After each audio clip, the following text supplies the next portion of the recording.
Vamos fazer a leitura da palavra de Deus. Eu pedi que os irmãos me acompanhassem, prestassem atenção, por gentileza. Amém? Capítulo 5, versículo 1. Irmãos, não é necessário que vos escreva acerca dos tempos e das épocas, porque vós mesmos sabeis perfeitamente que o dia do Senhor virá como um ladrão de noite. Quando estiverem dizendo paz e segurança, então de repente a destruição lhes sobrevirá como dores de parto a uma mulher grávida, e de modo nenhum escaparão. Mas vós, irmãos, não estáis nas trevas, de modo que aquele dia vos surpreenda como um ladrão, porque todos sois filhos da luz e filhos do dia. Não somos da noite nem das trevas. Portanto, não durmamos como os demais, mas estejamos atentos e sejamos sóbrios, porque os que dormem, dormem de noite, e os que se embriagam, embriagam-se de noite. Mas nós, vistos que somos do dia, sejamos sóbrios, vestindo a armadura da fé e do amor, tendo por capacete a esperança da salvação.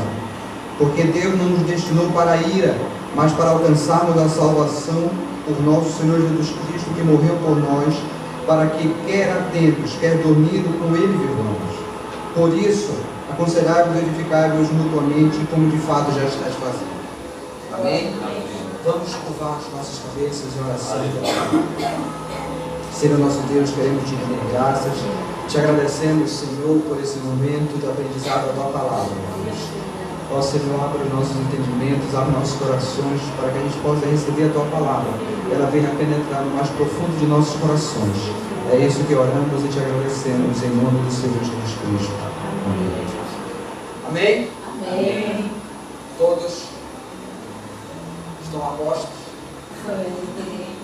Irmãos, hoje, talvez a palavra de hoje seja uma das palavras mais sérias e mais intensas que eu já tive que ministrar.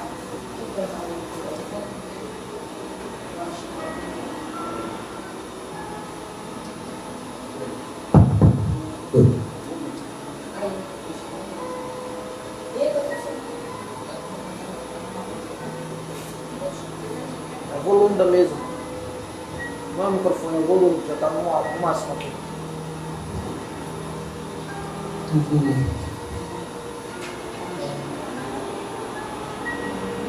Amém? Amém. Agora dá para ouvir. Então, irmãos, eu pediria que os irmãos prestassem bastante atenção na palavra de hoje, porque ela é uma palavra extremamente séria. É uma palavra que, assim, eu tentei procurar expressões enquanto eu estava preparando o sermão, porque todos nós sabemos que o Senhor Jesus ele vai voltar. A gente sabe que o Senhor Jesus vai voltar, mas o que a gente precisa se perguntar é que se isso afeta a nossa vida, se nós vivemos à luz dessa realidade, ou se a vinda do Senhor não passa de uma simples teoria. É importante que a gente compreenda isso sobre o que é viver à luz da vida do Senhor. Viver à luz da vida do Senhor é viver constantemente na igreja? Não. Isso não tem nada a ver. O Senhor Jesus, ele fala no Sermão da Montanha, capítulo 7, ele diz o seguinte: olha, nem todo que me diz Senhor, Senhor entrará no reino dos céus, mas somente aquele que faz a vontade de meu Pai que está nos céus. Muitos naquele dia me dirão: Senhor, nós não profetizamos em teu nome, em teu nome nós não expulsamos demônios, em teu nome nós não fizemos muitos milagres. O que é que o Senhor lhe dirá? Apartai-vos de mim, vós que praticais a iniquidade, porque eu nunca vos conheci. Irmãos, sejam sinceros. Vou fazer essa pergunta para vocês, vocês reflitam consigo. Expulsar demônios, profetizar e realizar milagres, aonde é que a gente vê isso? Em igrejas. É em igrejas que a gente vê isso. Mas o Senhor fala assim: eu nunca vos conheci. Por quê? Porque vocês nunca obedeceram à vontade de meu Pai. E é isso que a gente precisa se atentar. Será que saber que o juízo está à porta, será que isso afeta profundamente a nossa vida? A vinda do Senhor afeta profundamente. Você pensa, nós pensamos todo dia naquele dia. Tem um segundo sequer que você não pense naquele dia. Tem um segundo, irmãos, é que Paulo nos dá justamente algumas orientações do que será a vida do Senhor. Lembrando que hoje, como nós estudamos de quinta-feira, não será um assunto exaustivo, mas eu espero que os irmãos compreendam a mensagem do Senhor. Para os irmãos entenderem o contexto da carta, a igreja de Tessalônica estava sofrendo uma alta perseguição por parte do Império Romano. Então tinha muitos cristãos que estavam sendo mortos naquela época. O apóstolo Paulo, ele escreve nos capítulo 4, verso 13 e 18, ele escreve para a igreja, fala assim: olha, vocês não devem se preocupar, porque os que já morreram em Cristo, eles serão ressuscitados no último dia. Quando o Senhor voltar, eles serão ressuscitados no último dia.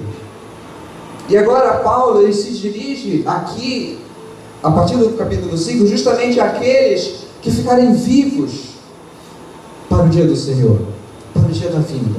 E o mais impressionante, irmãos, que da igreja, em toda a história, principalmente no tempo do Antigo Testamento, eles falam como se a vida do Senhor já fosse ocorrer já naquele tempo. Por quê, irmãos? Porque eles viviam à luz da vinda do Senhor. Eles viviam à luz da vida do Senhor. E duas realidades que a gente observa aqui. A primeira delas é que o Senhor une. Aqueles que estão em Cristo, eles são unidos com eles. Aqueles que creram, eles foram unidos com o Senhor. Eles fazem parte da família de Deus. Eles são filhos de Deus.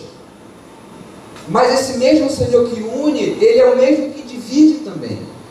João 7,43 fala que durante o ministério terreno do Senhor, houve divisões entre o povo por causa dele. Então, dessa maneira, irmãos, a gente aprende que pela fé no Senhor, nós não somente somos unidos com Deus e com os demais irmãos, mas também nós somos separados espiritualmente do mundo. E aqui a gente precisa entender o que é que o apóstolo Paulo fala para nós na palavra de Deus. Porque o propósito dele é justamente nos encorajar a vivermos uma vida em santidade, em vigilância, aguardando a vinda do Senhor. E a primeira coisa que o apóstolo Paulo fala é justamente sobre o conhecimento do dia do Senhor, o conhecimento da vida do Senhor. Olha o que ele fala nos versos 1 e 2. Irmãos, não é necessário que vos escreva acerca dos tempos e das épocas, porque vós mesmos sabeis perfeitamente que o dia do Senhor virá como um ladrão de noite. Paulo sabia perfeitamente que a igreja de Tessalônica sabia a respeito da vida do Senhor, porque quando o apóstolo Paulo ele fundou a igreja, conforme a gente vê no texto de Atos, ele passou 3 sábados ensinando na sinagoga, ensinando os cristãos acerca das verdades de Cristo. Irmãos, o dia do Senhor será um período de julgamento e restauração. A Bíblia, ela trata o dia do Senhor mais como um dia de julgamento, como um dia de punição. Ele terá um caráter surpreendente, conforme o próprio Senhor Jesus fala em Apocalipse 16,15: eu venho como um ladrão, bem-aventurado aquele que está alerta e tem consigo suas vestes para que não ande nu e não se veja a sua nudez. E é justamente pelo fato de nós não sabermos o dia da vinda do Senhor que nós precisamos estar em constante vigilância. Vigilando constantemente, enquanto nós vivemos aqui nós vivemos testemunhando. Vamos fazer algumas considerações aqui, algumas breves considerações acerca justamente do que será o dia do Senhor. Em primeiro lugar, Ele será um evento único. O Senhor Jesus, ele virá só uma vez para trazer o seu julgamento sobre os homens e para salvar o seu povo. Será um evento pessoal. O próprio Senhor Jesus descerá do céu em pessoa. Atos capítulo 1. A gente vê os anjos, a multidão olhando o Senhor Jesus ascendendo aos céus, subindo aos céus. Então a gente olha, os anjos, ele param do lado dos homens que estavam olhando e fala assim: varões galileus, por que estáis olhando para cima? Porque esse Jesus que foi recebido no céu agora, descerá da mesma forma como vestido para lá. Será um evento físico, um evento visível. O Senhor Jesus descerá corporalmente, da mesma maneira, como eu falei, da mesma maneira. Todo olho verá. Não é somente alguns. Não será um evento secreto, mas será um evento que será visto por todos. Será também um evento glorioso e triunfante, porque o Senhor Jesus, ele virá numa nuvem de glória, com seus anjos, com a sua igreja. Ele virá como o Rei dos Reis e Senhor dos Senhores. Ele virá conquistar, ele virá para trazer a sua justiça, estabelecer o seu reino. O Senhor Jesus, ele virá como um supremo conquistador. É assim, irmãos, que será a vinda do Senhor. E nesse dia todos nós prestaremos conta de tudo que nós fizemos aqui na terra. Quer seja bom, quer seja ruim. Tudo, ouçam bem, tudo vocês prestarão contas no dia do Senhor. Vocês prestarão contas com aquilo que vocês fizeram com o corpo de vocês. Vocês prestarão contas com todas as práticas que nós praticamos aqui. Tudo isso nós prestaremos conta com o Senhor. E qual é a base desse julgamento, irmãos? A vontade revelada de Deus, que é a sua lei. E no tribunal de Cristo serão ditas apenas duas sentenças: inocente ou culpado. Inocente para os que estão revestidos da justiça de Cristo, e culpados para os que permanecem em rebeldia contra o Evangelho de Deus. E o julgamento, irmãos, ele será com base nas obras, ou nas obras de Cristo, ou na nossa. E como nós pecamos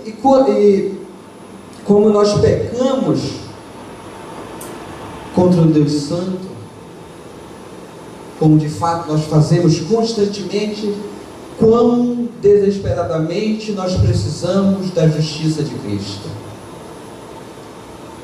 Quão desesperadamente nós precisamos da obra salvadora de Jesus, conforme o salmista no Salmo 130 ele nos diz: Senhor, se tu atentares para as iniquidades, quem poderá suportar? Ele fala: ninguém não poderá suportar a ira do Deus Todo-Poderoso. No dia que ele voltar para prestar contas, ninguém poderá suportar a ira do Deus Todo-Poderoso.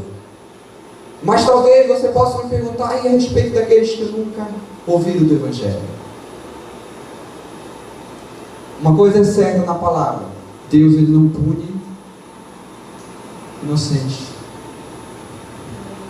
Mas deixe-me falar algo para você: na Bíblia não há inocente. Romanos capítulo 1 e Romanos capítulo 3 nos fala perfeitamente isso. Não existe inocente. Ninguém. Romanos capítulo 3, a partir do verso 10 e 18, fala que não há um justo. não há um sequer, não há quem entenda, não há quem busque a Deus. Todos se desviaram, não tem temor de Deus no coração, todos pecaram e destituídos estão da glória de Deus.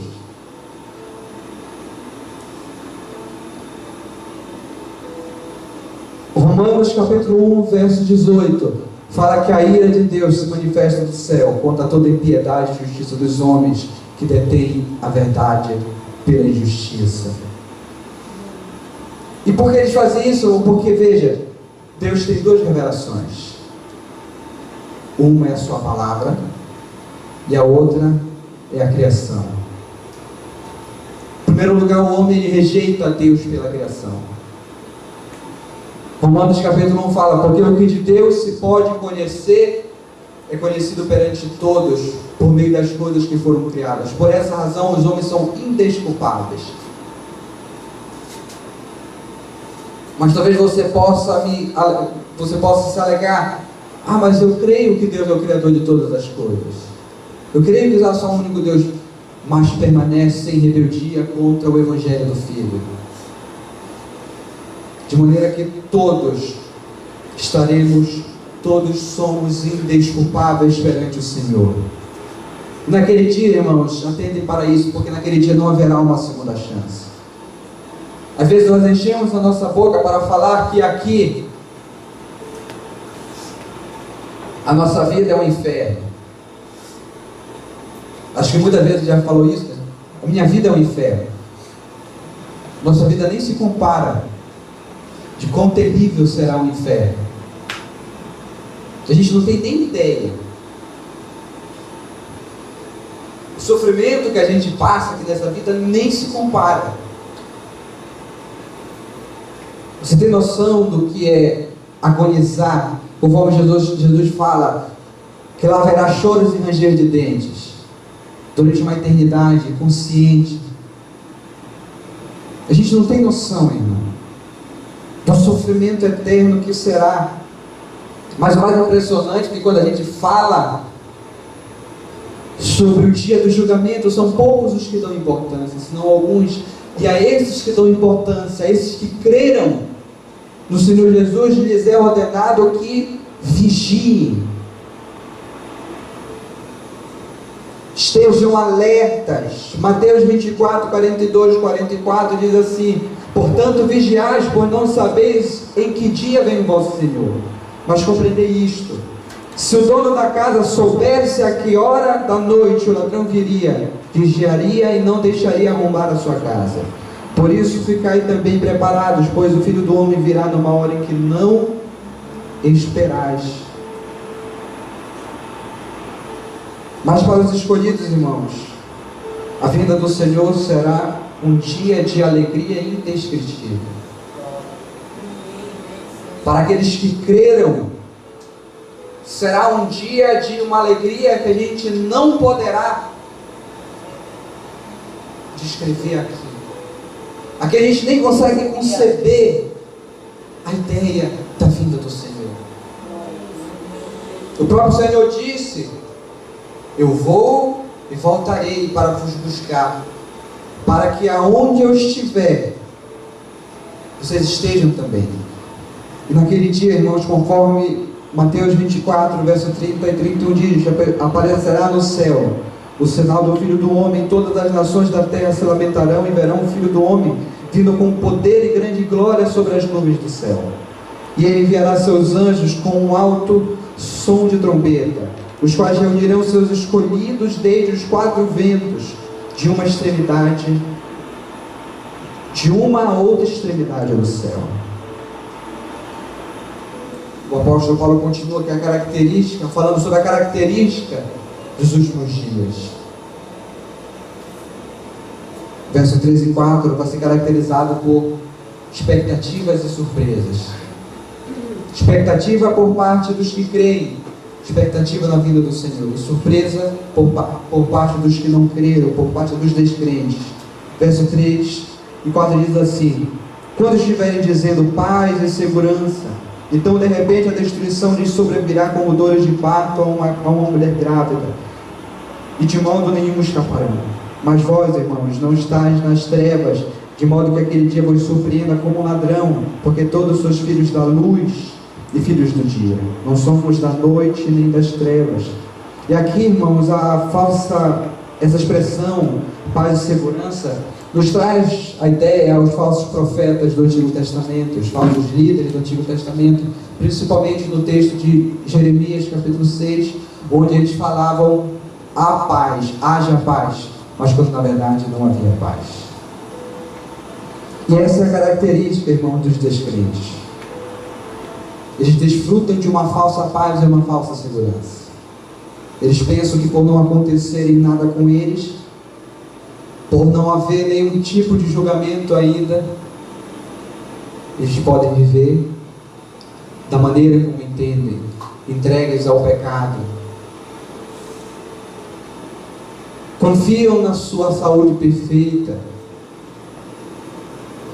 na sua conta bancária cheia, pensa que nada poderá abalá-los. Mas a palavra de Deus fala que a esperança deles será frustrada no último dia. A gente vê algo interessante no Salmo 73, a história de Asaf. Ele fala que por um instante ele não se desviou. E por que, irmãos, por um instante ele não se desviou? Porque ele olhava os ímpios prosperando, ele olhava os ímpios com uma saúde perfeita, cheio de arrogância, falando contra o Senhor, e mesmo assim não acontecia nada. Então por um instante ele chegou a uma conclusão, que é inútil servir a Deus. Porque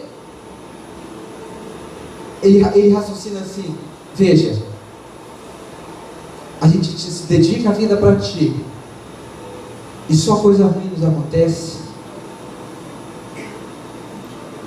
E só coisa ruim nos acontece.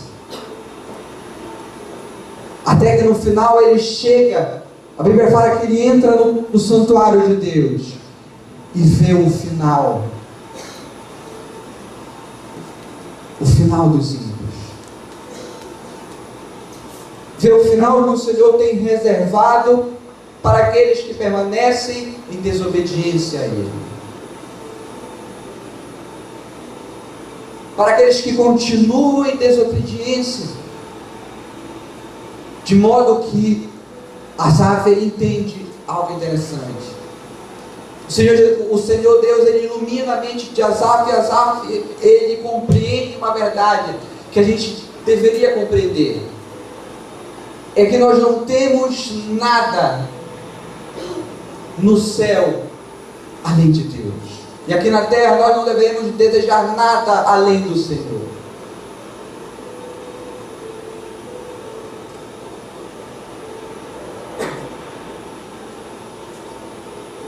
Porque quando chegar, irmãos, o dia do Senhor, ele será como nos dias de Noé. Ele será como nos dias de Noé, onde todo mundo fazia as suas atividades diárias normalmente. Até que chegou o dia do juízo. Noé e sua família entraram na arca e somente eles foram salvos. E somente eles foram salvos, irmãos. Eles não perceberam que aquele dia estava próximo. E aqui a gente observa que a Bíblia, no verso 3, compara aquele dia como as dores de uma mulher, as dores de parto de uma mulher grávida. E aqui a gente pode entender em dois sentidos.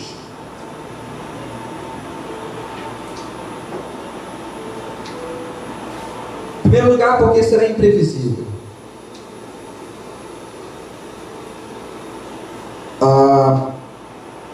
Eles não sabem, irmãos, quando virá o julgamento.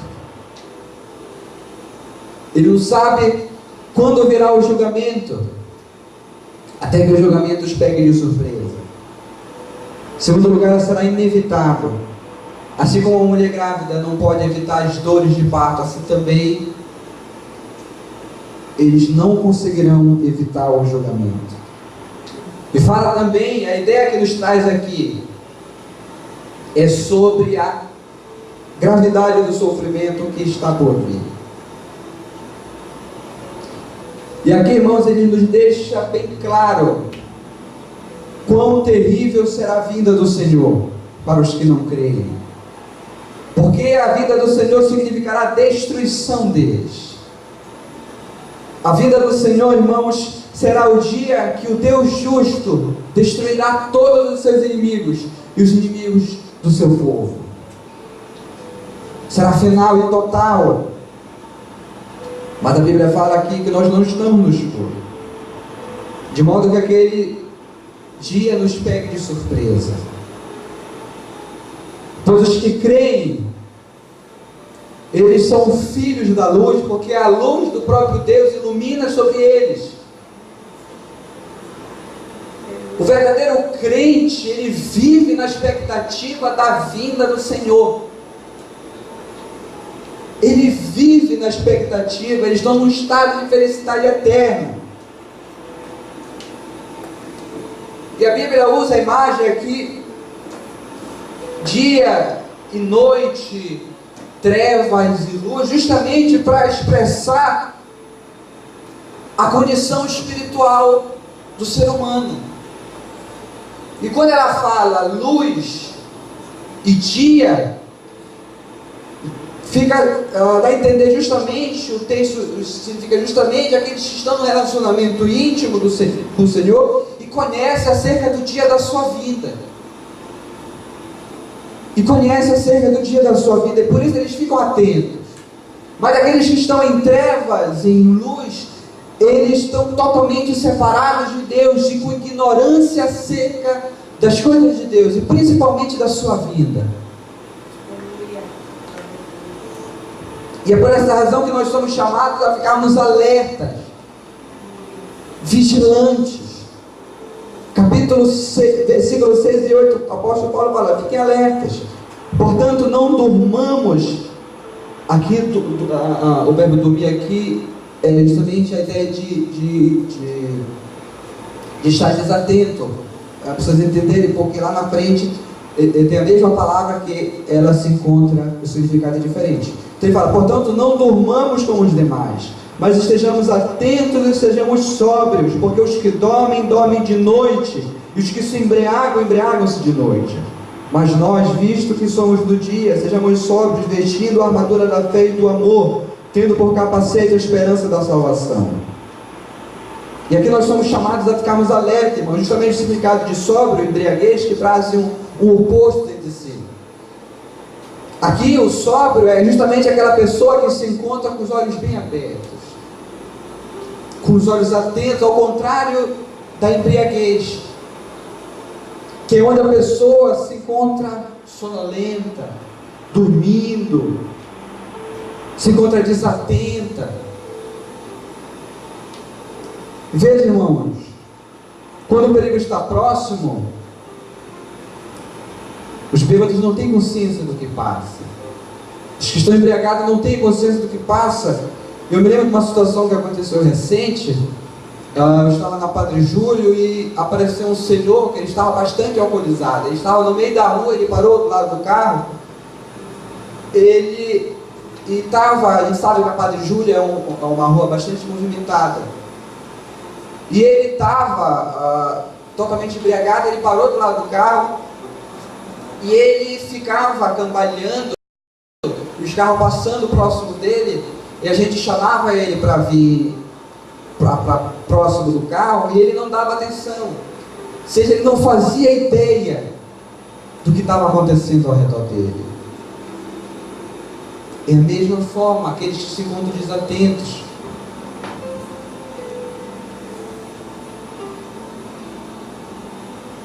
É a mesma forma aqueles que se encontram desatentos.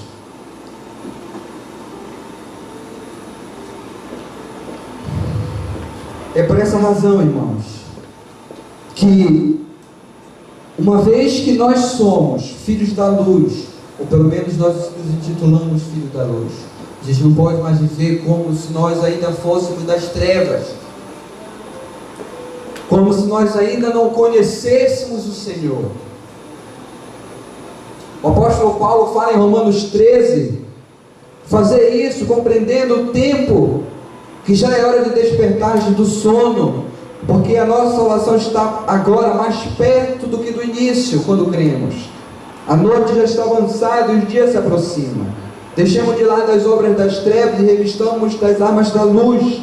Vivamos de modo decente, como quem vive de dia, não em orgias e bebedeiras, não em imoralidade sexual e depravação, não em discórdias e invejas, mas revestimos do Senhor Jesus Cristo. E não fiqueis pensando em como atender aos desejos da carne. E aqui Paulo nos orienta justamente a nós o que? Nos revestimos das armas da luz. Que armas são essas, irmãos? Capítulo 8 fala, olha, versículo 8 fala, vestindo a armadura da fé e do amor, tendo por capacete a esperança da salvação. Fé no Senhor Jesus Cristo na sua vida, amor a Deus, a sua palavra e aos irmãos, e esperança de que o Senhor Jesus vai voltar. O Senhor Jesus, Ele vai voltar. Nós estejamos prontos ou não, nós querendo ou não, o Senhor Jesus, Ele vai voltar. E é por isso, irmãos, que nós devemos ter uma visão consciente de mundo, para que a gente não venha se abalar, para que a gente não venha passar pelas dificuldades da vida e venhamos a desistir. Por quê? Porque nós sabemos que nosso futuro está seguro em Deus. Pelo menos o futuro dos que creram estão seguros em Deus. O futuro, veja, irmãos, olhe bem para mim, eu vou falar o futuro dos que creram. Misericórdia e bondade me acompanharão todos os dias da minha vida. Aleluia. E habitarei para sempre na casa do Senhor. Glória a Deus. Aí é o futuro de quem crê, irmãos.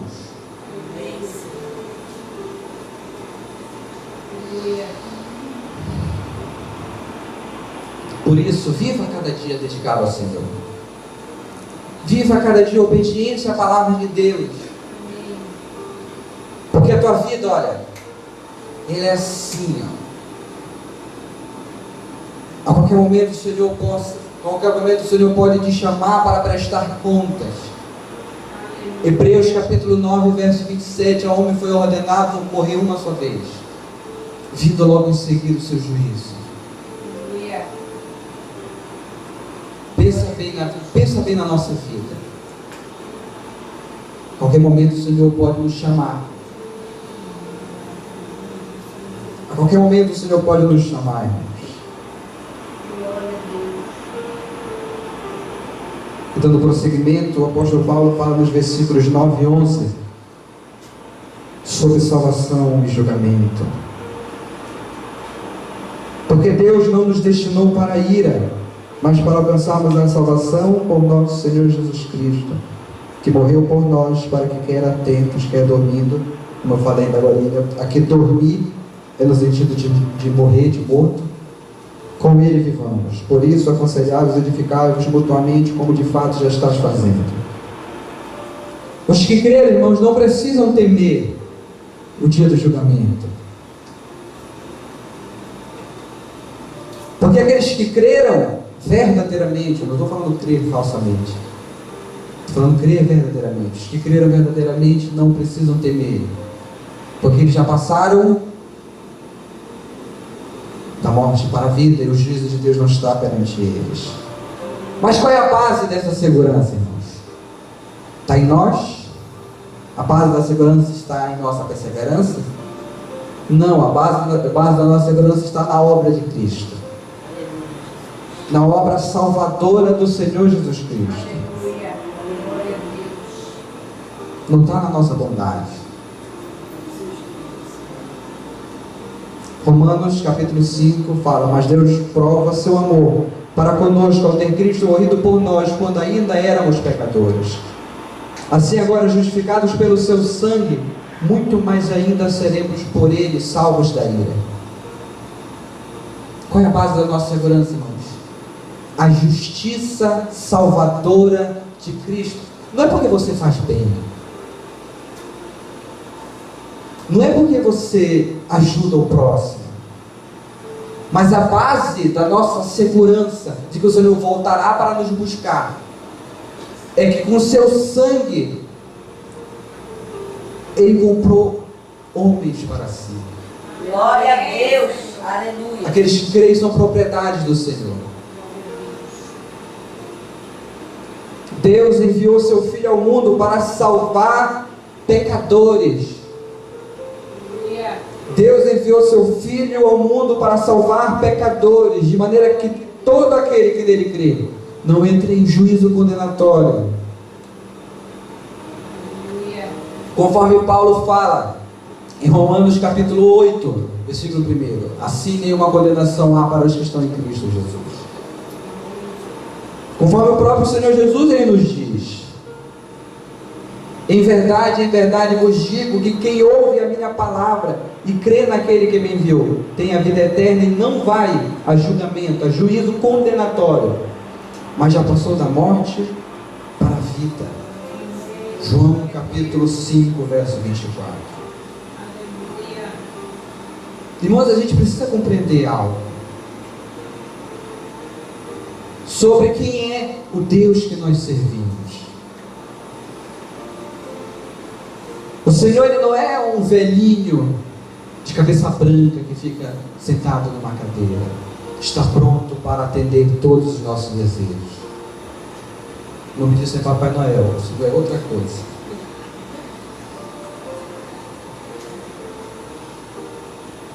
O nosso Senhor, irmãos, Ele é um Deus santo.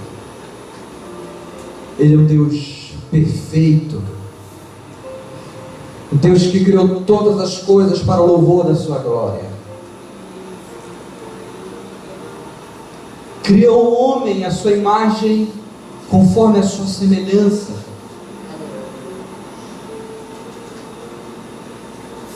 E o homem, o que o homem faz? Desobedece a Deus. O homem come do fruto da árvore que o Senhor falou: olha, no dia que tu comer, certamente tu morrerás. E aí se inicia a miséria do homem. E aí se inicia a miséria da humanidade.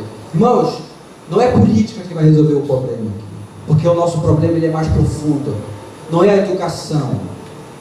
O problema da humanidade é mais profundo, porque se encontra no coração e se chama pecado. A gente só vê o que está acontecendo aí fora por conta do pecado. Não é por conta de político, não é por conta de educação, não é por conta de segurança. Se chama pecado, porque o homem deu as costas para um Deus santo.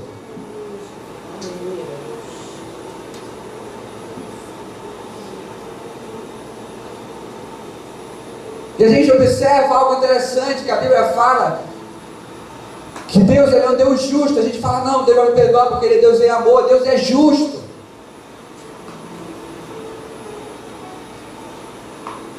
O que é que nós falaríamos de um juiz que não executasse a pena? Se você estivesse perante o assassino do seu filho ou da sua filha, e a gente observasse um juiz falando: olha, você não vai cumprir a pena, pode ir embora. O que você falaria desse juiz? E da mesma razão, irmãos, nosso Deus, Ele não vai ficar sem executar a sua justiça. Mas aí que a gente entra com a obra salvadora do Senhor Jesus. Com a obra salvadora do Senhor Jesus, porque Isaías 53 fala que Ele carregou sobre si todo o nosso pecado. O Senhor derrubou, pesou a mão sobre Ele, derrubou toda a sua ira, fez derramar. O Senhor Jesus bebeu o cálice da ira do furor do Deus Todo-Poderoso. O Senhor Jesus, ele foi levantado naquela cruz, irmãos, Ouçam para isso. O Senhor Jesus não é um coitadinho que a gente fala, nossa, que pena do Senhor Jesus. Não, Ele fez isso porque Ele quis. Ele fez isso porque Ele sabe que nós não conseguimos nos chegar perto de Deus. Por quê, irmãos? Porque o nosso pecado, Isaías 29 fala que o nosso pecado faz separação entre nós e o nosso Deus. Então era necessário que alguém perfeito viesse e quebrasse essa barreira e nos reconciliasse com Deus.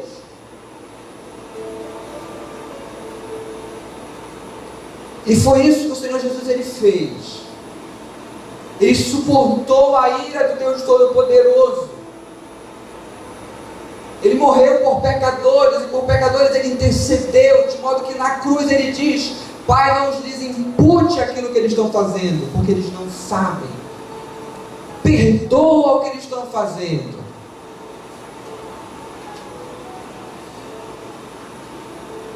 De modo que todo aquele que nele cria nesse momento, irmãos, que a justiça de Deus foi satisfeita. O Senhor Jesus satisfez a sua justiça no nosso Senhor. De modo que todo aquele que nele crê, irmãos, é justificado. Todo aquele que crê no Senhor Jesus é justificado.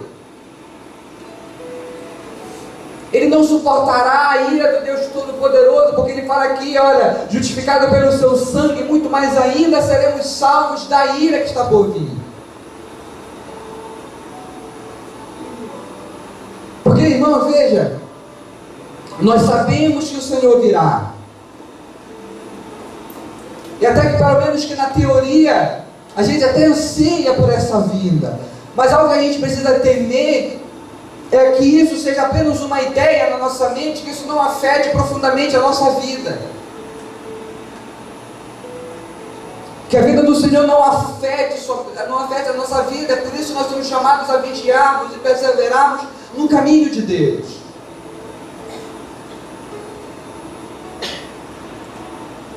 A gente deveria viver como se o Senhor fosse voltar no próximo segundo.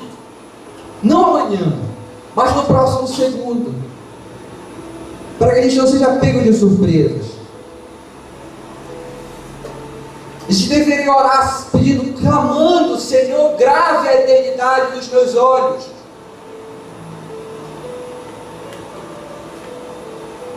Mas geralmente a gente gasta quase toda a nossa oração somente pedindo bênçãos, cura e um monte de coisa, enquanto a gente deveria pedir para Deus nos preparar para nos encontrarmos com Ele.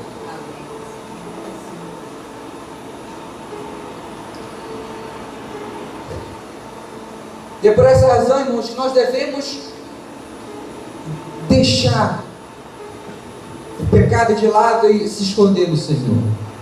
Porque somente aquele que habita no esconderijo do Altíssimo estará seguro.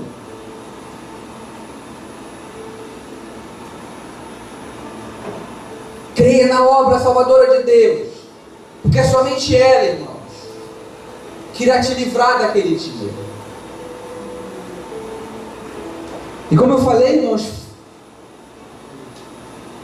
me faltaram expressões, me faltaram imagens, palavras para descrever a gravidade, a seriedade que será o inferno e o julgamento do Cordeiro.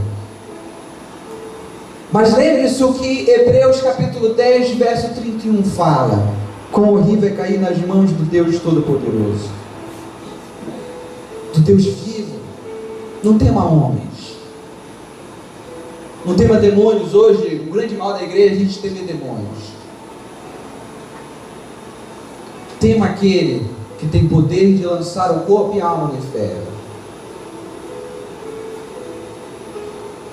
Fuja, irmãos. Fuja para perto de Deus. Se você soubesse que a sua casa ia pegar fogo, você ficaria dentro dela? Lembra da história de Jó e Sodoma e Gomorra? Qual foi o fim que ela teve? Lembra de como o Senhor destruiu aquela cidade? A Bíblia coloca essas duas cidades como um exemplo de destruição. O Senhor Jesus, ele alertou para que Ló saísse de Sodoma e Gomorra. E o que foi que os parentes deles fizeram? Deram a mínima importância. Fuja. Corra para o Senhor Jesus, irmãos. Saia para fora da cidade. Saia para fora da vida de pecado, porque o Senhor vai vir trazer juízo. Aleluia, Senhor. Corra para a obra de Deus. Corra para o Senhor Jesus Cristo. Encoraje os seus irmãos. Permaneça firme.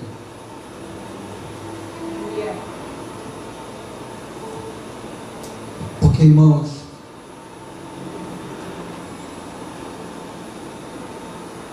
a palavra de Deus fala: buscai ao Senhor enquanto Ele está perto. Invocai enquanto se pode encontrá-lo. Não vai ter uma segunda chance. O amanhã não existe para você, irmãos. É por essa razão que o chamado de Deus é para o hoje. Se hoje ouvires a voz do Senhor, não endureçais o vosso coração. Glória a Deus. O chamado de Deus é hoje. A gente fala, né? Não, deixa para outro dia eu creio no Senhor. Não existe outro dia para ti. Outro dia ele não existe. Deus te deu hoje. Para buscá-lo, tu recebeu hoje.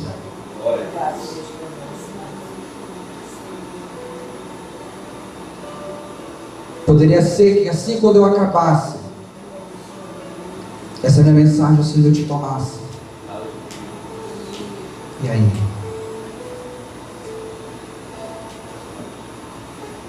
Assim, quando eu chegasse na minha última palavra, o Senhor te tomasse. E você estaria ante o tribunal de Deus. Mas você estaria revestido com a justiça de Cristo? Você estaria revestido com a obra de Cristo? Ou você estaria revestido pelas suas próprias obras? Lembre-se que a palavra de Deus fala que as nossas obras, irmãos, são como um trapo de imundícia. Nossas obras não são obras que agradam ao Senhor, se ela não estiver revestida da justiça de Cristo. Pense nisso,